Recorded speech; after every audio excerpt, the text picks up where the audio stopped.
In addition to everything else going on, has anybody else just been realizing they've been really, really, really hard on themselves lately? Just me?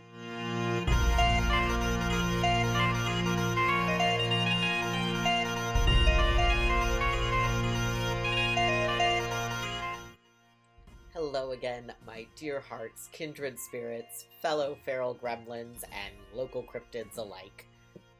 Today, I really want to just take a minute to talk about self-kindness, because it's something I've had to remind myself of lately, and I know I'm likely not the only one struggling with this right now or ever. I know lately for me, it has been, it's been loud up in here. Really loud. And it hasn't been very nice things. I am super, super judgmental of myself and my abilities and, what I'm capable of, what I'm worth, and I know I'm not alone. So yeah, let's talk about the importance of being kind to ourselves, even when we don't want to be. I try in my life to go out of my way to show kindness to others. I consider it so important to be kind and show the kindness I want to receive. However, in talking about the importance of kindness, it's easy to forget to start with being kind to ourselves. I need to be kind to myself. You need to be kind to yourself. How do you feel when you hear that? Does it make you uncomfortable? Does it feel a little weird? Like me, you probably have grown up thinking of others first, that you should always put others' needs before yourselves. But having true, real compassion means that you treat yourself with the same kindness you would give to a friend. So today, I want to go over a couple fundamentals of self-kindness and building compassion for yourself. First one is letting go of self-judgment. I know, easier said than done. I get it. Listen to yourself talk for a moment. How are you feeling about this whole idea of self-kindness? Do you, like I often do, have a negative mixtape playing in there? Just full of judgment and self-criticism and nitpickiness. One of my mentors likes to call this the itty-bitty shitty committee, and yeah, they're loud, they're obnoxious, they're rude. But listen to those voices for a few minutes. Do you use words and phrases like that for other people? Or only for yourself? Would you never dream of saying to a friend the things you say about yourself? Developing self-compassion means letting go of perfectionism. And trust me, it is hard. It can feel like an uphill battle a lot of the time. We have to be okay with making mistakes, even embracing failure. It is part of being human. We're going to stumble. We're going to fail. We're going to mess up. Self-kindness means acknowledging that life is full of ups and downs. Sometimes there are really high highs, and sometimes there are really low lows. Self-kindness is acknowledging that going through hard times isn't always somebody's fault, especially if the somebody you're blaming is yourself. Show the same kindness to yourself that you would show your closest friends. Try to be forgiving. Try to let go of that self-judgment. At the least, maybe, start pushing back against those negative voices. Get a little healthy argument going. Is what the voices in your head are saying actually true? I'm gonna challenge that oftentimes it's not, and you can disprove it with not too much effort. For example, as an artist, does that voice in your head tell you, "No one likes what I do, it's awful, I should just stop, bleh"? Alright, go back at look at the last time you shared a piece of your creativity with friends in a text chat on a social media site. How many of them liked it? reacted positively, said, "That's awesome," or "Ooh, that's cool," any sort of positive remark, then guess what? Someone likes your work. So you can reframe what your voices are telling you. Instead of "no one likes my work," even if you reframe it as what you're feeling is true for you right now, maybe it's, "I am unhappy with my work, but I know it brings joy to other people. Even if I am not at the level of skill I want to be at, my art can bring joy." Little things, just little tweaks like that. Reframing the wording, changing the narrative a little. Second thing, accept that it's not just you. One of the worst aspects of going through a tough time and being stuck in this negative thought cycle is feeling just so all alone. It's so easy to think that I am completely alone in my suffering. Nobody gets it. Nobody understands it. It's just me. I'm going to sit here in my sad bubble. A way to be kind to yourself is to acknowledge that being human means being imperfect, being vulnerable, things happening, feeling down, getting depressed, having anxiety. Bad times come, absolutely. Bad times also go. They've happened before, they'll happen again. But good times have happened before, and good times will happen again. Others have been through this exact thing and come out the other side. Others have been through harder things and come out the other side. Others will go through what you're going through right now in the future.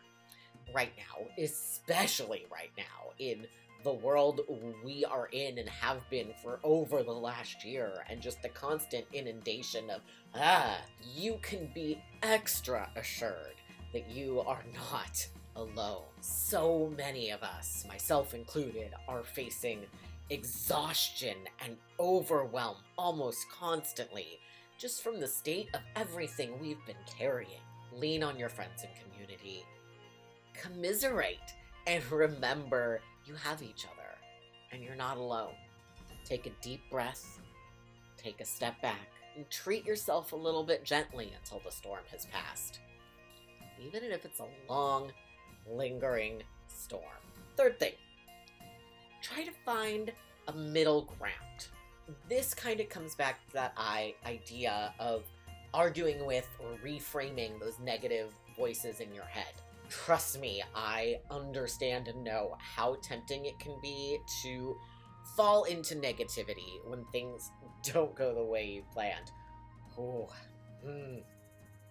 Try taking a slightly different approach. Acknowledge your feelings, but try not to over-identify with them.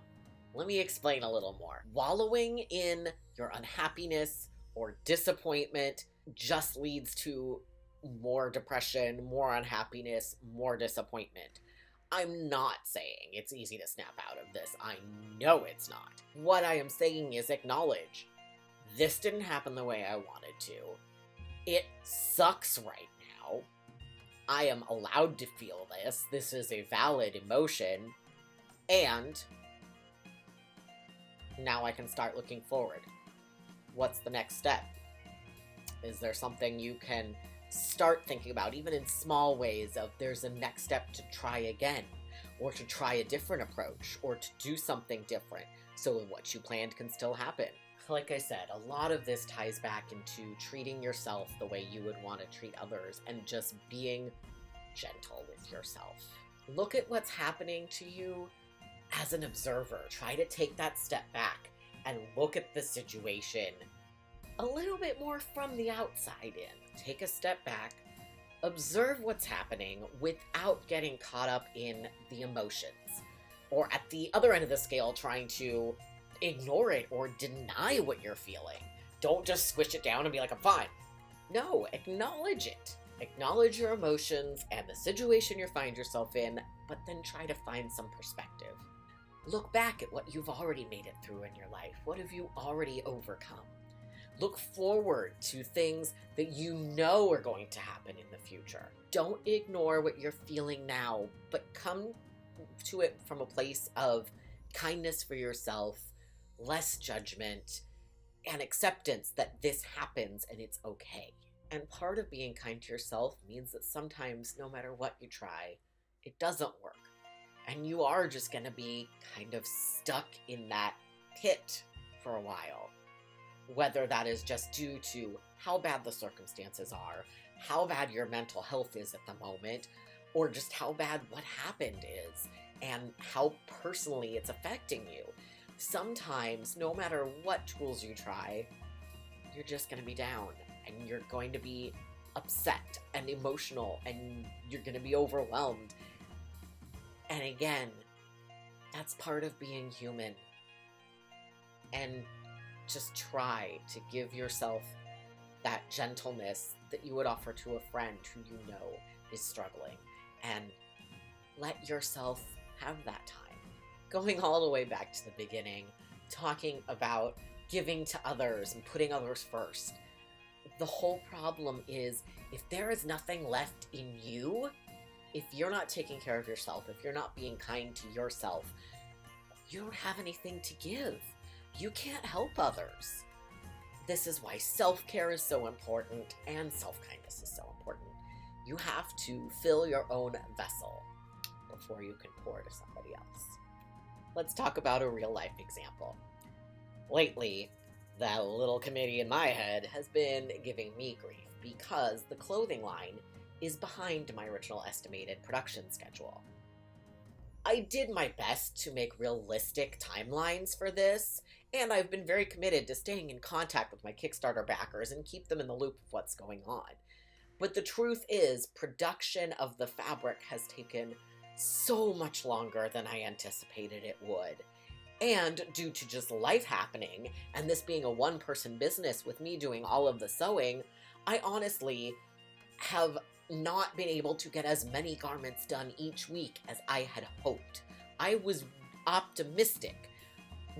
Not overly so. Like, I didn't come up with ridiculous, impossible numbers, but I definitely was more optimistic than what has turned out to be the reality in terms of how much I am currently able to get done in a week.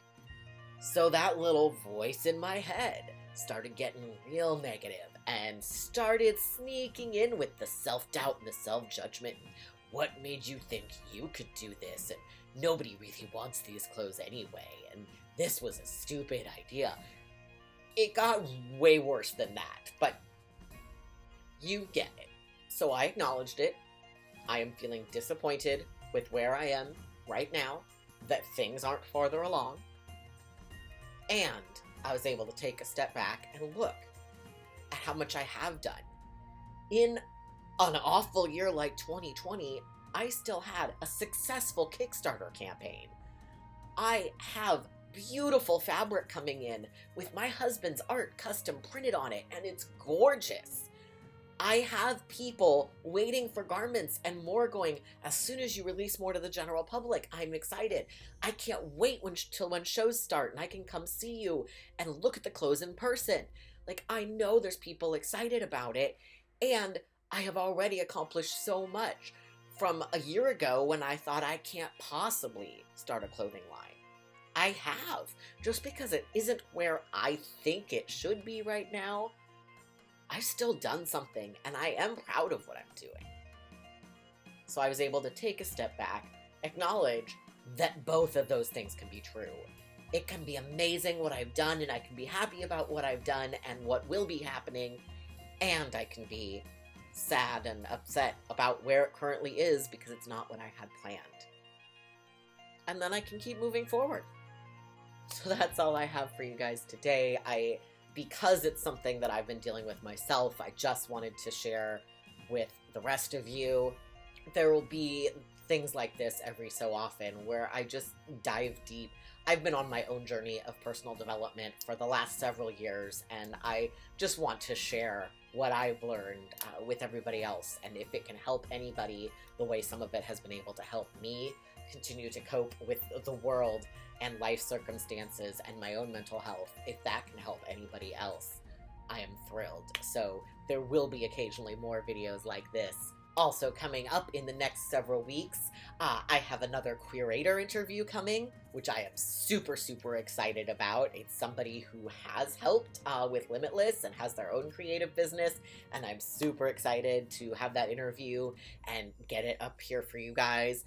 There will also be some little one-off costume fun, a couple like quick items that I want to make, and of course, as always, updates on the Limitless clothing line, and stepping back into that 1900-ish costume project I got inspired by. I have fabrics, I have patterns. I'm ready for the next step, which is going to be making layer 1, the undergarments, because why not go all out if I'm gonna do this? So that'll be coming up in the future here. So lots of fun content to look forward to, but that is it for today. If you are enjoying what I'm doing here, please go ahead and hit subscribe, hit that like button, get notifications when I post a new video.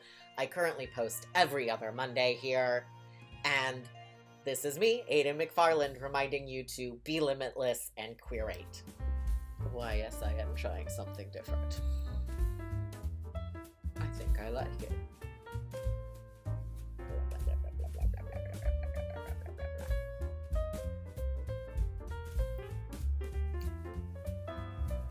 Should I be drinking coffee at 3 in the afternoon?